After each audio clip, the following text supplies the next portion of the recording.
There were rumors about Hollowbrook House. Nestled deep in the woods, it had been abandoned for over a century. Some said it was cursed. Others whispered of tragic deaths and ghostly sightings. No one dared to go near it, except for 4 friends who sought a thrill that one autumn night.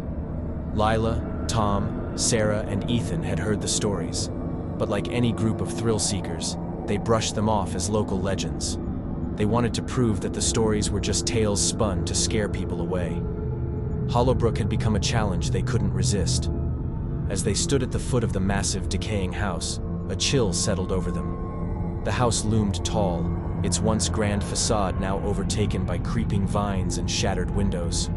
The door, hanging off its hinges, creaked in the wind. "Do you guys feel that?" Sarah whispered, clutching her jacket tighter. "Come on, it's just a house," Tom scoffed. "No ghosts, no curses, just a bunch of stories." Lila led the way inside, but even she felt a creeping unease as they stepped across the threshold.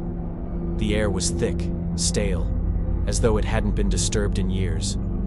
The floorboards groaned beneath their weight, and every step echoed like a heartbeat through the empty rooms. The 4 split up, exploring different parts of the house. Tom and Sarah ventured upstairs, while Lila and Ethan took the ground floor. Lila and Ethan entered the main hall, where portraits hung crookedly on the walls, eyes following their every move. Dust and cobwebs draped every corner like a forgotten shroud. But one thing stood out: a large, ornate mirror mounted on the far wall. It was spotless, unnervingly clean compared to the decay around it. Ethan frowned. "This place is ancient, but why is this mirror?" Before he could finish, the mirror flickered. For a brief moment, Lila saw a figure in the reflection. A woman, her face twisted in agony, reaching out toward them. Lila gasped, stumbling backward. "Did you see that?" she whispered. Ethan shook his head. "See what?" But Lila knew something was wrong. Something was watching them. Meanwhile, upstairs, Tom and Sarah were drawn to a room at the end of the hall. The door was slightly ajar, as if inviting them in.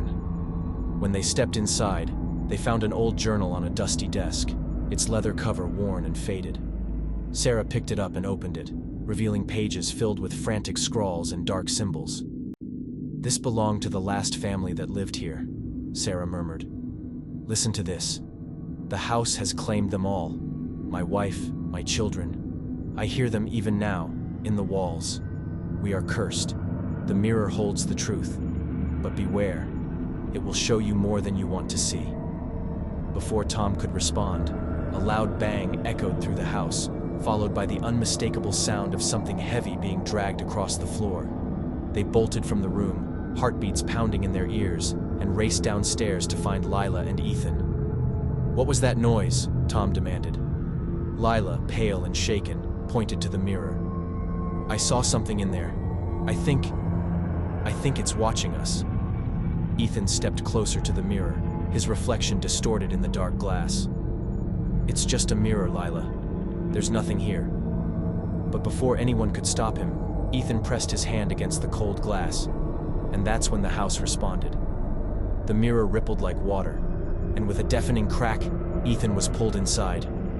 His body vanished into the glass, leaving only a faint outline where he had stood. The remaining 3 screamed, rushing to the mirror, but there was no trace of Ethan. Just their reflections staring back at them, horrified. "We need to get out of here," Sarah cried, backing away from the mirror. "This place is cursed." But the door slammed shut behind them, trapping them inside the house. The walls seemed to close in, and a low whisper began to rise from the floorboards, like voices coming from the depths of the earth. Lila, her mind racing, remembered the journal. "The mirror holds the truth," she muttered. "We have to find out what the curse is, or none of us are getting out." Desperate, they flipped through the pages, finding the final entry. The mirror of Hollowbrook was cursed by a witch who had lived there long ago, a woman wronged by the townsfolk who took her children. In her fury, she bound her spirit to the mirror, trapping anyone who gazed too long into it. The only way to break the curse was to confront the witch's spirit, hidden deep within the mirror's reflection. "We have to go in," Lila whispered. "No way," Tom argued. "Ethan's gone because of that thing. but Sarah agreed with Lila. If we don't face it, we're not getting out of here alive. Reluctantly, Tom and Sarah followed Lila as she placed her hand on the mirror. The glass shimmered, and suddenly, they were pulled into a dark, endless void, and cut short as the shadows consumed him. Lila and Sarah stood frozen, knowing they were next. But Lila stepped forward. "We're not like them," she said, her voice trembling but resolute.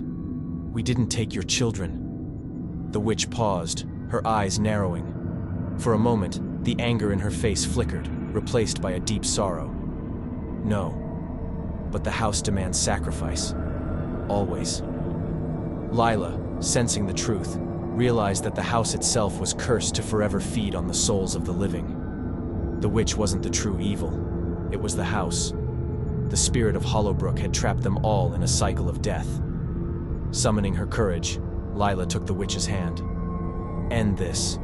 Break the curse." The witch hesitated, then slowly nodded. With a deafening crack, the world around them shattered.